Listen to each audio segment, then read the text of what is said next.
오늘 소개해드릴 태그호이어의 오타비아 칼리버 5는 본격적으로 소비자들에게 선을 보인 지는 1년이 갓 넘은 모델입니다. 그래서 이 모델이 성공했는가 실패했는가를 이야기하기에는 아직은 조금 이른 감이 있습니다. 하지만 현재까지의 추세는 엄청난 대박과는 다소 거리가 있는 것으로 보입니다. 2019년에 바젤월드를 통해서 처음 공개됐을 때만 해도 큰 기대를 받았던 시계이고 저 역시 상당히 궁금해했던 시계이기도 했던지라 생각보다 반응이 미지근한 게 좀 마음이 아픕니다. 오늘은 태그호이어라는 역사적 브랜드에게 오타비아 칼리버 5가 어떤 의의를 가진 기획이었는가를 살펴보면서 예쁘고 잘 만든 이 시계가 왜 기대만큼 시장의 반응을 얻지 못하고 있는지에 대해서 이야기를 해보도록 하겠습니다. 오늘 영상에 등장하는 시계는 시계 쇼핑몰 워치라운지에서 저희 채널에 대여를 해 주었습니다. 오타비아 칼리버 5는 한국 시장에서는 주력 모델도 아닌 건지 구경을 하려고 해도 제가 있는 울산에 있는 태그호이어 매장에는 들어와 있지도 않더라고요. 다행히 워치라운지에서 재고를 보유하고 있다고 해서 빌려서 리뷰를 하게 됐습니다. 국내에 있는 많은 태그호이어 매장에서는 아마 오타비아 칼리버 5를 취급하지 않을 가능성이 높을 거라고 생각이 되는데요. 혹시 리뷰를 보시고 이 모델이 갖고 싶어지시게 된다면 워치라운지 측에 문의를 해보시기 바랍니다. 워치라운지에서의 현재 가격은 394만원이 책정이 되어 있습니다.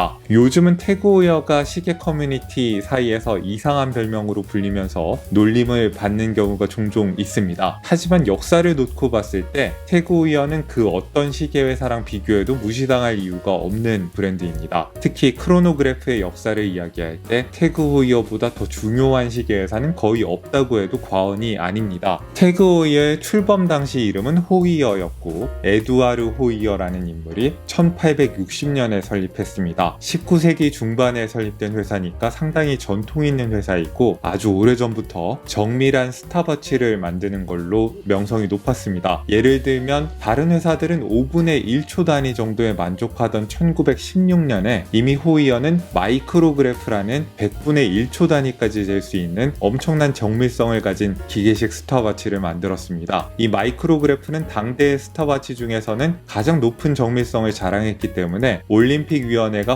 호이어에다가 먼저 마이크로그래프를 경기용 시계로 활용하기 위해서 초청장을 보낼 정도였다고 합니다. 1960년대에서 70년대까지는 많은 분들께서 알고 계시다시피 기계식 크로노그래프가 가장 큰 호황을 누리던 시기입니다. 원래부터 크로노그래프, 그러니까 스탑워치에 일가견이 있던 호이어는 이 시기에 최고의 전성기를 구가하게 됩니다. 물론 지금의 태그호이어도 인기가 높은 브랜드이긴 하지만은 이 시점의 호이어는 지금 정도가 아니라 시계업계의 1인자 자리를 놓고 경쟁하던 정상급 브랜드였습니다. 이 당시에 호이어 관계자한테 누군가가 너네는 아무래도 롤렉스보다는 못한 것 같아 같은 식의 이야기를 했다면은 진심으로 서운하게 들었을 겁니다. 전성기 시절의 빈티지 호이어 시계들은 지금도 수집가들 사이에서 엄청나게 비싸게 거래가 되고 있고 해마다 최고가 기록을 갱신하고 있습니다. 특히 63년과 70년 사이에 나왔던 1세대 수동 카레라 모델이라든가 베젤이 온전하게 보존되어 있는 60년대의 오타비아 모델들, 그리고 70년대에 스티브 맥퀸이 르망이라는 영화에 차고 나왔던 모나코 1133B 같은 모델들은 수많은 수집가들이 너도나도 찾는 시계들이고 많은 시계 팬들의 선망을 받고 있는 모델들이라고 할 수 있습니다. 호이어의 최전성기를 대표하는 3대 컬렉션은 결국 카레라, 오타비아, 모나코라고 요약할 수 있을 텐데요. 이상하게도 오타비아는 그 대표성에도 불구하고 비교적 최근까지 태그호이어의 카탈로그에서 정규 컬렉션으로 자리를 잡지 못하고 있었습니다. 손목시계로서의 오타비아는 호이어의 전성기를 이끌었던 경영자 잭 호이어가 기획한 첫 번째 작품이기도 했고 1960년대부터 80년대까지 오랫동안 현역으로 활약한 인기 모델이었다는 점을 감안한다면 아쉽게 생각이 됩니다. 많이 늦은 감이 있긴 하지만은 다행히도 몇 년 전부터 태그호이어가 오타비아를 부활시키려고 하고 있습니다. 1966년에 모델 번호 2446번 요헨 린트의 디자인에다가 인하우스 엔진을 실은 오타비아 크로노그래프 모델이 지난 2017년에 출시가 되어서 좋은 반응을 얻은 바가 있고요. 2019년에는 바젤월드를 통해서 크로노그래프 기능이 빠지고 10분 초침만 남은 오타비아 칼리버 5가 선을 보였습니다. 오타비아가 드디어 한정판이 아니라 정규 컬렉션으로 편입이 됐다는 건 반가운 소식이지만은 오타비아 칼리버 5의 출시 소식은 많은 크고 작은 논란을 불러왔습니다. 우선 과연 크로노그래프 기능이 없는 오타비아를 제대로 된 오타비아라고 할 수 있는가가 골수 호이어 팬들 사이에서 논란이 됐습니다. 하지만 태그 호이어는 이전에도 시간 기능만 남긴 까레라와 모나코를 선보인 적이 있습니다. 특히 까레라 3 엔진은 지금은 스테디셀러로 자리를 잡았으니까 오타비아도 그렇게 만들지 못할 이유는 없겠죠. 크로노그래프 기능을 제외한 걸 이해하고 나서도 논란이 될 만한 부분은 오타비아 칼리버 5가 60년대나 70년대의 오타비아와 그리 많이 닮지 않았다는 점일 겁니다. 많은 사람들이 기억하는 오타비아는 그야말로 전설적인 레이싱 시계입니다만은 오타비아 칼리버 5의 외양을 보면은 레이싱 시계의 흔적은 거의 느껴지지 않습니다. 오히려 첫인상은 밀리터리 파일럿 시계나 다이버 시계의 디자인에 더 가깝습니다. 크로노그래프가 없다는 사실을 이해하고 난 다음에라도 왜 이 시계가 오타비아라는 이름을 달고 있는지가 썩 직관적으로 이해되지가 않을 수 있습니다. 아무래도 태그 호이어 측에서는 오타비아 칼리버 5로 실현하고 싶었던 게 상당히 많았던 걸로 보입니다. 그동안 태그 호이어는 전성기 시절의 시계로부터 크게 영감을 받았던 모델들은 헤리티지 라인업이라고 부르면서 지금의 브랜드명인 태그 호이어 대신에 과거에 쓰던 이름인 호이어를 다이얼에 프린트를 해왔는데요. 이번 오타비아 칼리버 5는 다이얼에다 태그 호이어라는 현행의 로고를 그대로 프린트를 했습니다. 전성기 호이어의 오타비아를 그대로 재현한 시계를 만들기보다 지금 현재의 태그 호이어의 역량으로 새로 상상한 우리 시대의 오타비아를 만들겠다는 제작 의도가 엿보이는 부분인데요. 호이어의 유산은 존중하지만 더 이상 과거의 영광에 안주하는 시계회사가 되지 않겠다는 태그 호이어의 진취적인 태도를 천명한 것이라고도 볼 수 있겠습니다. 이런 제작 의도가 있다는 걸 이해한 다음 시계를 하나하나 뜯어보면은 브랜딩만큼이나 이 새 오타비아의 디자인에 상당히 큰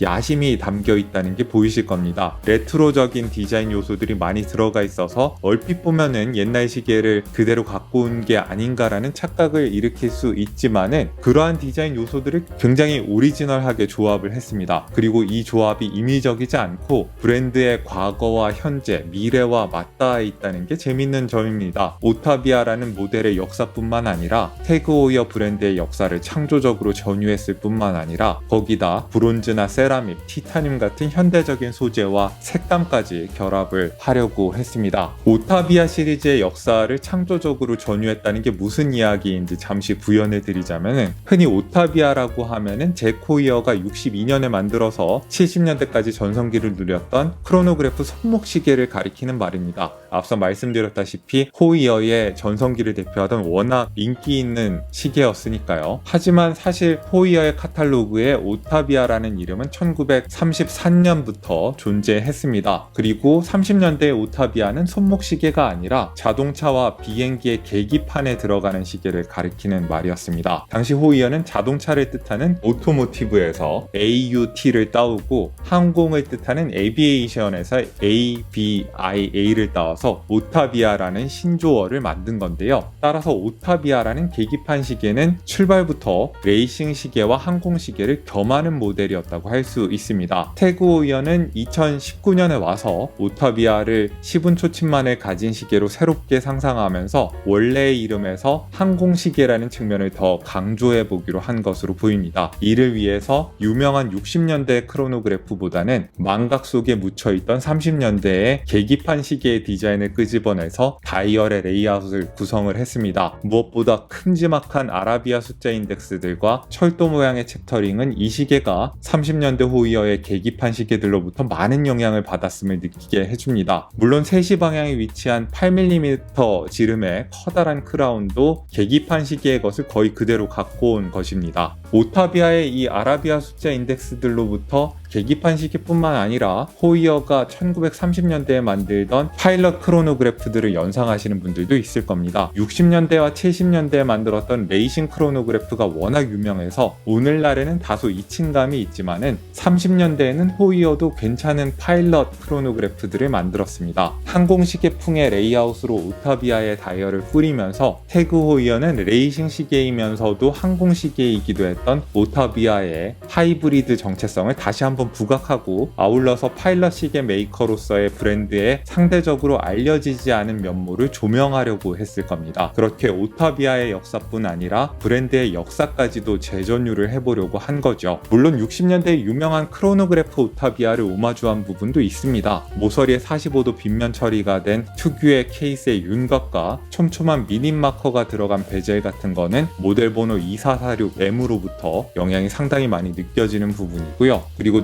1968년부터 오타비아에 들어가기 시작한 6시 방향의 날짜창도 고증한 것처럼 같은 방향에다가 살려놨습니다. 이렇게 다양한 시기에 오타비아로부터 디자인 요소들을 빌려왔지만은 과거에만 얽매이지는 않았습니다. 케이스의 사이즈는 현대적인 다이버 시계나 파일럿 시계처럼 42mm로 키웠고 현대적인 파일럿 시계에 소드형 시분 초침을 매칭을 시켰습니다. 아라비아 숫자 인덱스 옆에 각진 금속 인덱스를 설치하고 챕터링을 솟아오르게 만들어서 고급스럽게 입체감을 부각하려고 했고요. 그동안은 제니스나 론지네 시계에서나 볼 수 있었던 포파티나 연출도 볼 수 있는데요. 모래 알갱이 같은 질감의 스모키 이펙트를 적용한 퓨움 그라데이션 그레인 다이얼을 채택하고 있는 게 태그오이어 시계로서는 좀 의외로 느껴지는 재밌는 연출입니다. 거기다 스펙은 현대적인 스포츠 시계를 지향하고 있습니다. 다이버 시계는 아니어서 스크루다운 크라운을 넣지는 않았고 60클릭 베젤은 양방향으로 다 움직이는데요. 하지만 100m에 신뢰할 수 있는 방수 성능을 갖췄고 베젤의 클릭감이 유격 없이 아주 묵직하면서도 경쾌해서 레트로풍의 다이버 시계를 찾는 사람들까지 겨냥할 수 있는 든든한 툴아치로 제작을 했습니다. 두께도 도명의 시계 유리를 포함해서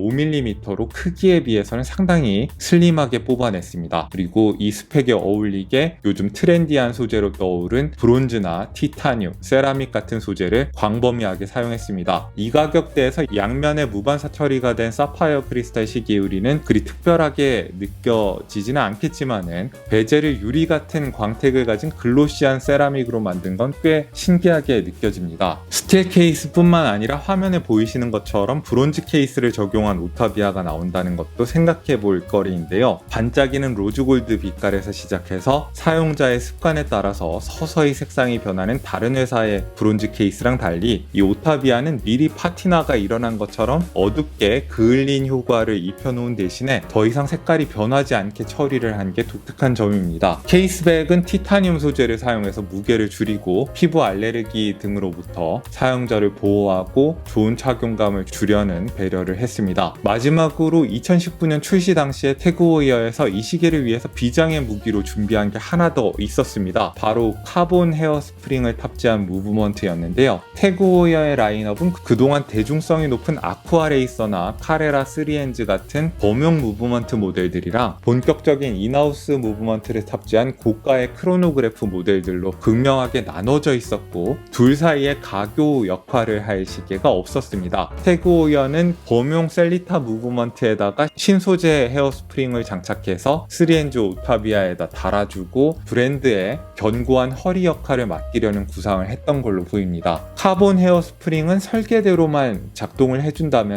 자성이나 충격, 중력에 거의 영향을 받지 않습니다. 이론적으로는 꿈의 소재라고 할 수 있는데요. 태그오이어 측에서는 언제나 일정하고 균등하게 작동하는 무브먼트라는 뜻을 담아서 아이소그래프라는 멋진 이름까지 달아주기도 했습니다. 요컨대 2019년의 새 오타비아는 이렇게 오타비아라는 이름을 정규 컬렉션에 편입시키면서도 과거의 영광에 기생한다는 느낌을 주기보다 브랜드의 과거와 현재를 자신감 있게 블렌딩해서 미래로 도약해 가겠다는 태그오이어의 어떤 자신감을 보여주는 야심찬 계획이었습니다. 태그오이어라는 브랜드의 미래를 위해서도 이 오타비아 칼리버 5라는 신제품의 성패는 중요했으리라 생각이 되는데요. 안타깝지만은 서두에서도 말씀드린 것처럼 이 모델에 대한 시장의 반응은 대박과는 거리가 있습니다. 왜 그런지 원인을 기획과 커뮤니케이션, 생산과 유통 차원의 문제로 나눠서 분석해 볼 수 있을 텐데요. 우선은 기획 자체가 위험 부담이 상당히 큰 기획이었다고 말할 수 있을 겁니다. 시계 팬들은 사실은 그 어떤 제품의 시장에서보다 보수적인 성향이 강한 편입니다. 시계 시장에서 사실 하늘에서 떨어진 새로운 디자인은 존재하지 않습니다. 지금 인기를 끌고 있는 대부분의 럭셔리 시계들은 적어도 수십 년 전에 정립된 디자인을 점진적으로 수정해 가면서 지금 지금의 형태로 자리를 잡은 것들입니다. 때로는 케이스의 사이즈를 1mm에서 2mm 정도만 바꾸는 거라든가 베젤이나 케이스의 소재를 바꾸는 것, 시분침의 디자인을 바꾸는 것, 다이얼 프린트의 한 줄의 크기를 바꾸는 것까지 역풍을 맞을 정도로 시계 팬들은 엄격하고 보수적입니다. 그래서 어지간해서는 럭셔리 브랜드들이 완전히 새로운 디자인을 갖고 와서 밀어붙이는 경우는 잘 없습니다. 물론 오타비아처럼 단종된 컬렉션을 복원하는 경우에는 직접 모델이 없었으니까 여러 시기의 모델들을 매시업을 해가지고 비교적 새로운 디자인을 만들어내는 경우도 있긴 합니다. 하지만 그 경우에도 기틀이 될 만한 과거 모델을 바탕에 놓고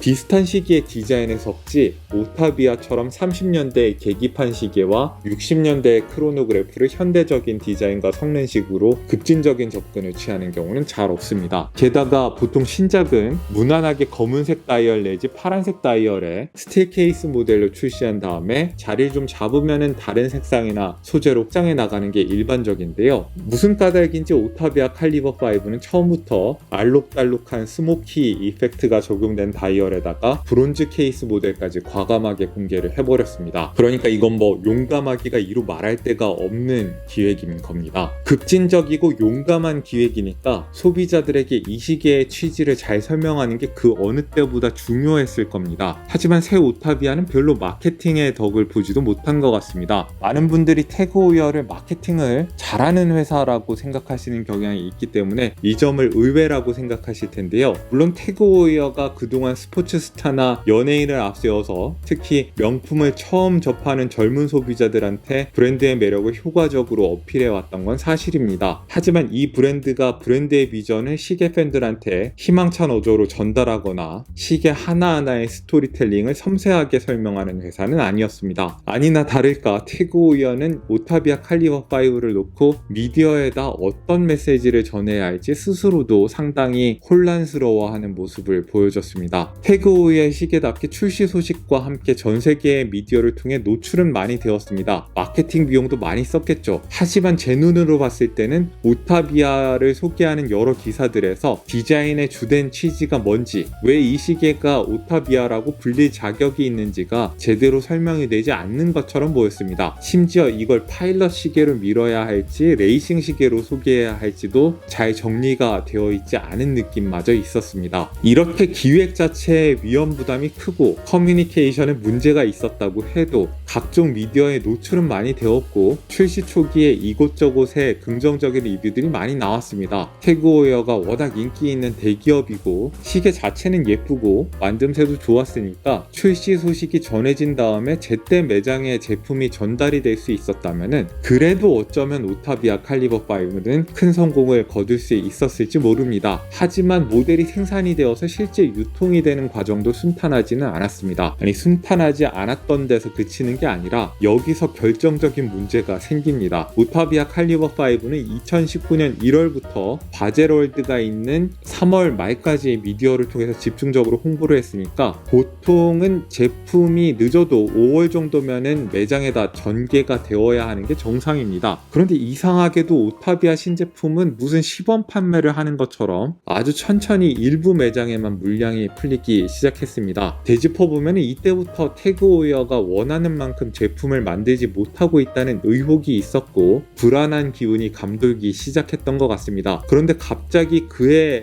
여름 말에는 모든 매장에서 오타비아 제품이 사라져버리게 됩니다. 당연히 미디어와 시계 커뮤니티에서는 태그호이어 측에다가 이 새 오타비아가 매장에서 사라져버린 이유를 물어보겠죠. 많은 사람들은 태그호이어가 야심차게 준비한 카본 헤어 스프링이 문제를 일으킨 게 아니냐고 추측을 했습니다. 카본 컴포짓 소재가 자성이나 중력, 충격 같은 거에 영향을 받지 않기 때문에 이론적으로는 꿈의 소재에 가깝습니다만은 가공하기가 워낙 힘들고 어지간해서는 다른 소재와 접착이나 결합이 잘 안 되는 치명적인 문제가 있다고 합니다. 그래서 무브먼트에서 가장 섬세하고 까다로운 파트인 헤어스프링을 카본 소재로 만들어서 대부분의 파트가 스틸로 이루어진 셀리타 무브먼트랑 결합하겠다는 계획은 좀 무모한 게 아니냐는 지적이 처음부터 있긴 했습니다. 결국 2019년 9월에 태그호이어 측에서 지금의 설계를 엄격한 품질 기준에 따라서 대량 생산하는 게 불가능하다고 판단했다고 밝히면서 문제가 카본 헤어 스프링에 있었음을 솔직하게 인정하게 됩니다. 결국 그 해에 가장 주목받았던 신제품을 본격적으로 판매되기도 전에 공정상의 문제로 제조사가 회수를 해버리는 초유의 사태가 일어나게 된 건데요. 태그오이어는 다음 해인